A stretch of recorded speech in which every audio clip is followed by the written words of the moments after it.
Ditën e djeshme, Komisioni Qendror i Zgjedhjeve në Kosovë shpalli rezultatet finale për zgjedhjet e nënshkurtit. Nga këto zgjedhje, Lëvizja Vetëvendosje doli fituese,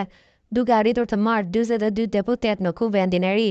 Përkundërse doli fituese me këtë numër deputetësh, dëshmohet se VV-ja nuk ai ka shumicë në kuvend, gjë që e vështirëson krijimin e qeverisë së re në Kosovë. Opinionisti Det Preqi në një pranësim për Bota Sot ka kritikuar deklaratat e opozitës ndaj fituesit të zgjedhjeve.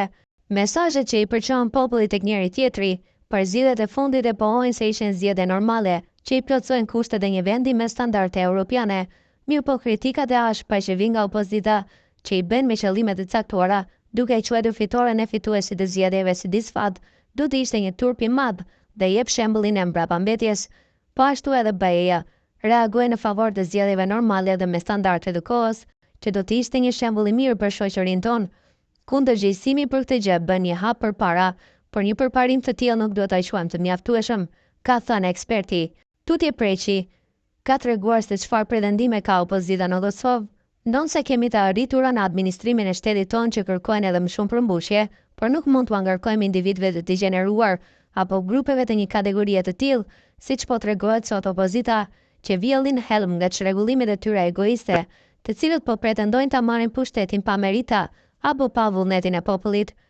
Tregimi i kësaj opozite përqendrohet mbi fjalët e pavërteta që përmbajnë lajme të papërtykura dhe të pakripura,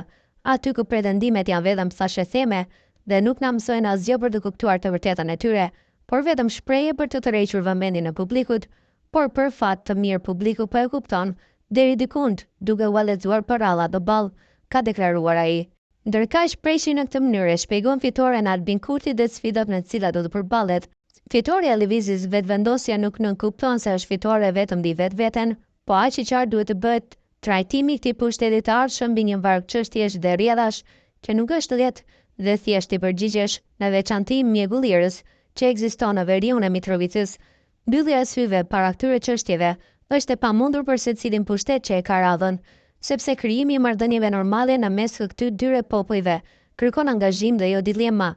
Kur edhe pas 25 viteve të pas luftës akoma jetohet, sikur mbi thera, kur nuk ekziston një garanci e një harmonie dhe mirëbesimi mes dy popujve, Kosova ka besimin në SBA dhe BE për zgjedhjen e kësaj situate, edhe pse një çështje e tillë është duke u zvarritur, nëse mirën në konsiderat planet e artuara nga Serbia, që i bën për shefin e saj pa i përpunuar këto plane me Kosovën. Dhe këto plane më shihen dhe janë sekrete me strategjitë e tyre të rrezikshme, të cilave u del kthimi më vonë. Shqiptarët sot nuk duhet të binden lehtë dhe pse gjithëherë donin të tjerë dhe na bindin për çështjet tona dhe për ato që ndikuan në historinë tonë, sepse nuk ishim të fuqishëm të përballonim, por sot i kemi miqtë e Kosovës që nuk na lënë në rrugë sikur janë SBA dhe alatet në BE-ja.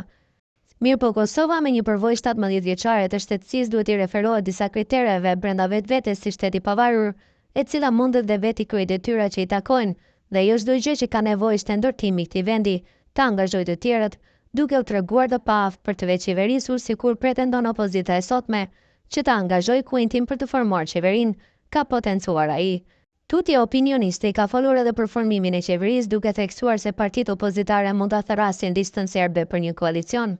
Në fakt opozita e sotme PDK, LDK, AAK